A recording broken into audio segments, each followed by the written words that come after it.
ಆಯ್ಕೆ ಸಂಬಂಧಪಟ್ಟಂತೆ ವಿಶ್ವನಾಥ್ ವಿರುದ್ಧ ಕಾಂಗ್ರೆಸ್ಸಿಗರ ವಾಗ್ದಾಳಿ. ಪ್ರಕರಣ ಮುಚ್ಚಾಕಲ್ಲ ಅಂದ್ರು ಪರಮೇಶ್ವರ್. ಸಿಎಂ ರಾಜೀನಾಮೆಗೆ ಈಶ್ವರಪ್ಪ ಆಗ್ರಹ. ಮೈತ್ರಿಯಲ್ಲಿ ಇನ್ನೂ ಬಗೆಹರಿಯದ ಚನ್ನಪಟ್ಟಣ ಗೊಂದಲ. ಅಭ್ಯರ್ಥಿ ಆಯ್ಕೆ ವಿಚಾರದಲ್ಲಿ ದೋಸ್ತಿಗಳ ಮಧ್ಯೆ ಭಿನ್ನಾಭಿಪ್ರಾಯ. ಎಲ್ಲದರ ಸಂಕ್ಷಿಪ್ತ ಮಾಹಿತಿ ಇಲ್ಲಿದೆ.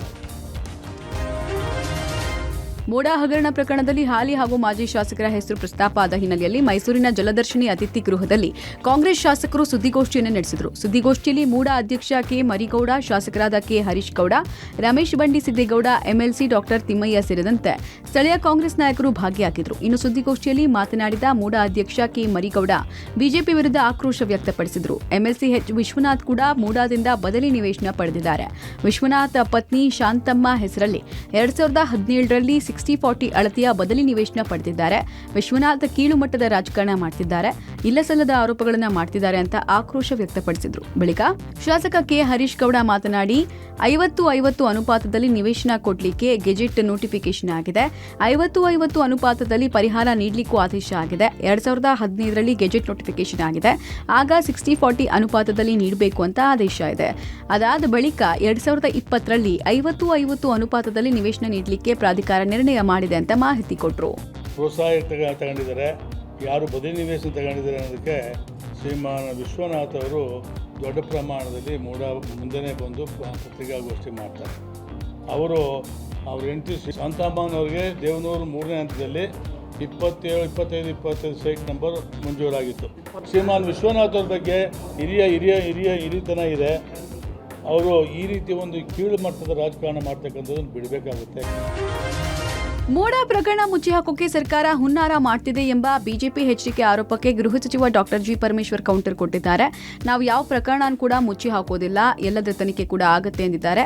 ಮೋಡ ಪ್ರಕರಣದ ಬಗ್ಗೆ ಈಗಾಗಲೇ ಸಿಎಂ ಸಿದ್ದರಾಮಯ್ಯ ಸ್ಪಷ್ಟೀಕರಣ ಕೊಟ್ಟಿದ್ದಾರೆ. ಸಿಎಂ ಆಗೋಕೆ ಪೈಪೋಟಿ ನಡೆಸ್ತಾ ಇರೋರು ಮೋಡ ಪ್ರಕರಣ ಬಯಲಿಗೆ ತಂದಿದ್ದಾರೆ ಎಂಬ ಎಚ್ಡಿಕೆ ಹೇಳಿಕೆ ಬಗ್ಗೆ ನನಗೆ ಗೊತ್ತಿಲ್ಲ ಅಂದಿದ್ದಾರೆ. ಇನ್ನು ಶಿವಮೊಗ್ಗದಲ್ಲಿ ಮಾತನಾಡಿದಂತಹ ಮಾಜಿ ಡಿಸಿಎಂ ಈಶ್ವರಪ್ಪ ಮೋಡ ಹಗರಣದಲ್ಲಿ ಸಿಎಂ ಸಿದ್ದರಾಮಯ್ಯ ಸಿಕ್ಕಿ ಬಿದ್ದಿದ್ದಾರೆ. ಮನೆಯಲ್ಲಿದ್ದ ಹೆಣ್ಮಕ್ಳನ್ನ ಬೀದಿಗೆ ತಂದಿದ್ದಾರೆ. ಈ ಹಗರಣದಲ್ಲಿ ಅವರ ಕುಟುಂಬದವರು ಭಾಗಿಯಾಗಿದ್ದಾರೆ. ಈ ಪ್ರಕರಣವನ್ನು ಸಿಬಿಐ ತನಿಖೆಗೆ ವಹಿಸಬೇಕು ಹಾಗೂ ಸಿಎಂ ತಕ್ಷಣ ರಾಜೀನಾಮೆ ಕೊಡಬೇಕು ಅಂತ ಆಗ್ರಹಿಸಿದ್ರು. ಇಲ್ಲ, ಅದಕ್ಕೇನು ಅಗತ್ಯನೇ ಇಲ್ಲ. ಅದಕ್ಕೆ ಅಗತ್ಯನೇ ಇಲ್ಲ. ಮುಖ್ಯಮಂತ್ರಿಗಳು ಕ್ಲಾರಿಫಿಕೇಶನ್ ಕೊಟ್ಟಿದ್ದಾರೆ. ಅದರಿಂದ ಅದಕ್ಕೇನು ತನಿಖೆ ಮಾಡೋ ಅಗತ್ಯ ಏನಿದೆ? ಇಲ್ಲ, ಅದಕ್ಕೇನು ಅಗತ್ಯನೇ ಇಲ್ಲ. ಅದಕ್ಕೆ ಅಗತ್ಯನೇ ಇಲ್ಲ. ಮುಖ್ಯಮಂತ್ರಿಗಳು ಕ್ಲಾರಿಫಿಕೇಶನ್ ಕೊಟ್ಟಿದ್ದಾರೆ.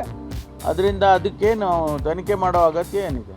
ನಮ್ಮ ರಾಜ್ಯದ ಇತಿಹಾಸದಲ್ಲಿ ಒಬ್ಬ ಮುಖ್ಯಮಂತ್ರಿ ಇಷ್ಟು ದೊಡ್ಡ ಹಗರಣಕ್ಕೆ ಸಿಕ್ಕೊಂಡಿರೋದು ಮೂಡಾದಲ್ಲಿ ನಡೆದಿರೋಂಥ ಘಟನೆ. ಮನೆಯಲ್ಲಿರೋಂಥ ಹೆಣ್ಮಕ್ಳು ಕೂಡ ರಸ್ತೆ ತಂದುಬಿಟ್ರು. ಒಬ್ಬ ಮುಖ್ಯಮಂತ್ರಿಗಳಾಗಿ ಹೇಳಿಕೆಗಳು ಕೊಡ್ತೀಯಾರಲ್ಲಿ ಏನೂ ಹಗರಣ ನಡೆದೇ ಇಲ್ಲ ಅಂತ. ಸಿಬಿಐ ಕೂಡ ಯಾಕೆ ಹಿಂದೆ ಮುಂದೆ ಕೊಡ್ತೀರಿ? ಬೇಡ, ಅವಳು ಸರಿಯಾದ ಒಬ್ಬ ನ್ಯಾಯಾಧೀಶರ ಕೊಟ್ಟಿರೋ ಬಗ್ಗೆ ತನಿಖೆ ಮಾಡಿಸಿ. ಚನ್ನಪಟ್ಟಣ ಹೈ ವೋಲ್ಟೇಜ್ ಅಖಾಡ ದಿನಕ್ಕೊಂದು ಟ್ವಿಸ್ಟ್ ಪಡ್ಕೊಳ್ತಾ ಇದೆ. ಅಭ್ಯರ್ಥಿ ವಿಚಾರದಲ್ಲಿ ದೋಸ್ತಿಗಳ ಮಧ್ಯೆ ಭಿನ್ನಾಭಿಪ್ರಾಯ ಮೂಡ್ತಾ ಇದೆ. ಪರಿಷತ್ ಸದಸ್ಯ ಸಿಪಿ ಯೋಗೇಶ್ವರದ್ದು ಒಂದು ಮಾತಾದ್ರೆ ಕೇಂದ್ರ ಸಚಿವ ಎಚ್ ಡಿ ಕುಮಾರಸ್ವಾಮಿ ಅವರದ್ದು ಇನ್ನೊಂದು ಮಾತು. ಇಬ್ಬರ ಮಾತಿಗೂ ಸಾಮ್ಯತೆ ಇಲ್ಲ, ಒಂದಕ್ಕೊಂದು ತಾಳಮೇಳ, ಹೊಂದಾಣಿಕೆ ಕೂಡ ಇಲ್ಲ. ಮೈತ್ರಿಕೂಟದಿಂದ ಚನ್ನಪಟ್ಟಣ ಅಭ್ಯರ್ಥಿ ಆಗೋಕೆ ಸಿಪಿ ಯೋಗೇಶ್ವರ್ ಕಸರತ್ತು ನಡೆಸಿದ್ದಾರೆ. ಎಚ್ ಡಿ ಕುಮಾರಸ್ವಾಮಿ ಹೆಗಲ ಮೇಲೆ ಕೋವಿ ಇಟ್ಟು ಸಿಪಿ ಯೋಗೇಶ್ವರ್ ದಾಳವನ್ನ ಉರುಳಿಸಿದ್ದಾರೆ. ತಮ್ಮನ್ನೇ ಅಭ್ಯರ್ಥಿ ಆಗುವಂತೆ ಕುಮಾರಸ್ವಾಮಿ ಅವರೇ ಹೇಳಿದ್ದಾರೆ ಅಂತ ಸಿಪಿ ಯೋಗೇಶ್ವರ್ ದಾಳ ಉರುಳಿಸಿದ್ರು. ಆದರೆ ಸಿಪಿವೈ ಹೇಳಿಕೆಗೆ ಎಚ್ಡಿಕೆ ಅಚ್ಚರಿ ಅಭ್ಯರ್ಥಿ ಹಾಕುವ ಪ್ರತಿದಾಳ ಪ್ರಯೋಗ ಮಾಡಿದ್ರು. ಈ ಮೂಲಕ ಚನ್ನಪಟ್ಟಣ ಅಭ್ಯರ್ಥಿ ಸಿಪಿ ಯೋಗೇಶ್ವರ್ ಅಲ್ಲ ಅನ್ನೋ ಪರೋಕ್ಷ ಸಂದೇಶವನ್ನು ರವಾನೆ ಮಾಡಿದರು. ಕಾರ್ಯಕರ್ತರು ಹಾಗೂ ಬಿಜೆಪಿ ಹೈಕಮಾಂಡ್ ಜೊತೆಗೆ ಚರ್ಚಿಸಿ ಅಭ್ಯರ್ಥಿ ನಿರ್ಣಯವನ್ನ ಮಾಡ್ತೀವಿ ಅಂದಿರುವ ಕುಮಾರಸ್ವಾಮಿ ಅಭ್ಯರ್ಥಿ ಯಾರು ಎಂಬುದರ ಬಗ್ಗೆ ಸುಳಿವನ್ನ ಇಲ್ಲಿ ತನಕ ಬಿಟ್ಕೊಟ್ಟಿಲ್ಲ. ಈ ಮೂಲಕ ಚನ್ನಪಟ್ಟಣದಲ್ಲಿ ಮೈತ್ರಿ ಅಭ್ಯರ್ಥಿ ಆಯ್ಕೆ ಜಟಿಲ ಸ್ವರೂಪ ಪಡ್ಕೊಳ್ತಾ ಇದೆ.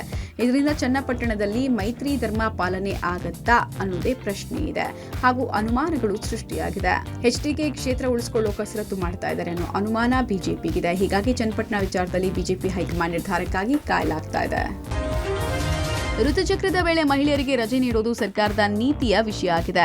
ಈ ವಿಷಯದ ಬಗ್ಗೆ ಮಹಿಳಾ ಮತ್ತು ಮಕ್ಕಳ ಅಭಿವೃದ್ಧಿ ಸಚಿವಾಲಯದ ಕಾರ್ಯದರ್ಶಿಯನ್ನು ಸಂಪರ್ಕ ಮಾಡುವಂತೆ ಸುಪ್ರೀಂ ಕೋರ್ಟ್ ಮುಖ್ಯ ನ್ಯಾಯಮೂರ್ತಿ ಡಿವೈ ಚಂದ್ರಚೂಡ್ ನೇತೃತ್ವದ ತ್ರಿಸದಸ್ಯ ಪೀಠ ಹೇಳಿದೆ. ಮಹಿಳೆಯರಿಗೆ ಋತುಚಕ್ರದ ವೇಳೆ ರಜೆ ಕೊಡೋದಕ್ಕೆ ನಿರ್ದೇಶನ ಕೋರಿ ಸಲ್ಲಿಸಿದ್ದ ಅರ್ಜಿ ವಿಚಾರಣೆ ನಡೆಸಿದ ಪೀಠ ಸರ್ಕಾರಕ್ಕೆ ನಿರ್ದೇಶನಗಳನ್ನು ಕೊಡೋದಕ್ಕೆ ನಿರಾಕರಿಸಿತು. ಕಾರ್ಯದರ್ಶಿಯು ಈ ವಿಷಯವನ್ನ ನೀತಿ ರೂಪಿಸುವ ಮಟ್ಟದಲ್ಲಿ ಪರಿಶೀಲಿಸಿ ನಿರ್ಧಾರ ತೆಗೆದುಕೊಳ್ಳುವಂತೆ ನಾವು ವಿನಂತಿ ಮಾಡ್ತೀವಿ. ಮತ್ತು ಮಾದರಿ ನೀತಿಯನ್ನು ರೂಪಿಸಬಹುದೇ ಅಂತ ನೋಡ್ತೇವೆ. ಮುಟ್ಟಿನ ರಜೆಗೆ ಸಂಬಂಧಪಟ್ಟಂತೆ ಸರ್ಕಾರ ಸ್ವತಂತ್ರ ನಿರ್ಧಾರಗಳನ್ನು ತೆಗೆದುಕೊಳ್ಳುವುದನ್ನು ತಡೆಯೋದಿಲ್ಲ ಅಂತ ಪೀಠ ಸ್ಪಷ್ಟಪಡಿಸಿದೆ.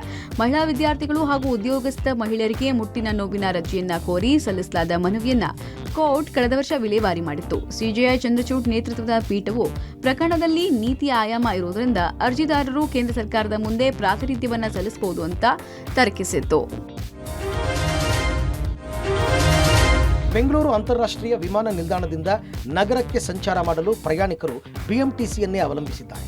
ಆದರೆ ಏರ್ಪೋರ್ಟ್ ಅಧಿಕಾರಿಗಳ ಆ ಒಂದು ನಿರ್ಧಾರದಿಂದ ಬಿಎಂಟಿಸಿಗೆ ತಿಂಗಳಿಗೆ 4 ರಿಂದ 5 ಲಕ್ಷ ಆದಾಯಕ್ಕೆ ಹೊಡೆತ ಬಿದ್ದಿದೆ. ಟರ್ಮಿನಲ್ 1ರಿಂದ ಅಂತಾರಾಜ್ಯ ಪ್ರಯಾಣಿಕರು ಬಿಎಂಟಿಸಿಗೆ ಸಂಚಾರ ಮಾಡ್ತಾರೆ. ಆದರೆ ಇಲ್ಲಿಂದ ನೇರವಾಗಿ ನಗರಕ್ಕೆ ಬಸ್ ವ್ಯವಸ್ಥೆ ಇಲ್ಲ. ಟರ್ಮಿನಲ್ 2ಕ್ಕೆ ಹೋಗಿ ಅಲ್ಲಿನ ಪ್ರಯಾಣಿಕರನ್ನ ಪಿಕ್ ಮಾಡಿಕೊಂಡು ಹೋಗಬೇಕಾಗಿದೆ. ಪ್ರಯಾಣಿಕರಿಗೆ ಇದು ವಿಳಂಬ ಆಗ್ತಿರೋದ್ರಿಂದ ಕ್ಯಾಬ್ಗಳನ್ನ ಬುಕ್ ಮಾಡಿಕೊಂಡು ನಗರಕ್ಕೆ ಸಂಚಾರ ಮಾಡ್ತಾ ಇದ್ದಾರೆ. ಮೊದಲು ಟರ್ಮಿನಲ್ 1ರಲ್ಲಿ ಬಿಎಂಟಿಸಿ ಪಿಕಪ್ ಡ್ರಾಪ್ಗೆ 2 ಪಾಯಿಂಟ್ಗಳು ಇದ್ವು. ಡಿಸೆಂಬರ್ನಲ್ಲಿ ಟರ್ಮಿನಲ್ 2ರಲ್ಲಿ ಬಿಎಂಟಿಸಿ ನಿಲ್ದಾಣ ಆರಂಭ ಆಗಿದೆ.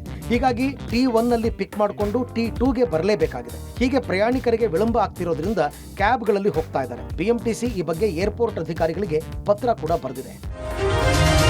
ಬೆಂಗಳೂರಿನಲ್ಲಿ ಡೆಂಘಿ ಡಂಗುರ ಸಾರ್ತಾ ಇದೆ. ಆದರೆ ರಾಜಧಾನಿಯೊಂದರ ಸರ್ಕಾರಿ ಆಸ್ಪತ್ರೆಯಲ್ಲಿ ರೋಗಿಗಳು ಮೆಡಿಸಿನ್ ಸಿಗದೆ ಪರದಾಡಬೇಕಾಗಿದೆ. ಅದರಲ್ಲೂ ರಾತ್ರಿ ಹೊತ್ತು ಔಷಧಿಗಳಿಗಾಗಿ ರೋಗಿಗಳ ಸಂಬಂಧಿಕರು ಅಲೆದಾಡುತ್ತಿದ್ದಾರೆ. ನಗರದ ಪ್ರತಿಷ್ಠಿತ ಸರ್ಕಾರಿ ಆಸ್ಪತ್ರೆಯಾಗಿರುವ ಬೌರಿಂಗ್ನಲ್ಲಿ ಮೆಡಿಸಿನ್ ಸಿಗದೆ ರೋಗಿಗಳು ಪರದಾಡುವ ಪರಿಸ್ಥಿತಿ ಎದುರಾಗಿದೆ. ಬೌರಿಂಗ್ ಆಸ್ಪತ್ರೆಯ ಕಟ್ಟಡವನ್ನ ನವೀಕರಣ ಮಾಡ್ತಾ ಇರೋದ್ರಿಂದ ಆವರಣದಲ್ಲಿದ್ದ ಸರ್ಕಾರದ ಜನತಾ ಬಜಾರ್ ಔಷಧಿ ಕೇಂದ್ರವನ್ನ ಕ್ಲೋಸ್ ಮಾಡಲಾಗಿದೆ. ಇದರಿಂದ ರೋಗಿಗಳು ಪರದಾಡುವಂತಾಗಿದೆ. ಆಸ್ಪತ್ರೆಯ ಒಳಗಡೆ ಇರುವಂತಹ ಮೆಡಿಕಲ್ನಲ್ಲಿ ಫ್ರೀಯಾಗಿಯೇ ಔಷಧ ಕೊಡ್ತಾ ಇದ್ರು. ವೈದ್ಯರು ಕೆಲವು ಔಷಧಿಗಳನ್ನ ಹೊರಗಡೆಯಿಂದ ತರಲು ಹೇಳ್ತಾರೆ. ಇಂತಹ ಸಂದರ್ಭದಲ್ಲಿ ರೋಗಿಗಳು ಸರ್ಕಾರದ ಜನತಾ ಬಜಾರ್ ಔಷಧಿ ಕೇಂದ್ರದಲ್ಲಿ ಡಿಸ್ಕೌಂಟ್ ಬೆಲೆಗೆ ಖರೀದಿ ಮಾಡ್ತಾ ಇದ್ರು. ಆದರೆ ಇದೀಗ ಖಾಸಗಿ ಮೆಡಿಕಲ್ ಶಾಪ್ನಲ್ಲಿ ಔಷಧಿಯನ್ನ ಖರೀದಿಸುವಂತಾಗಿದೆ.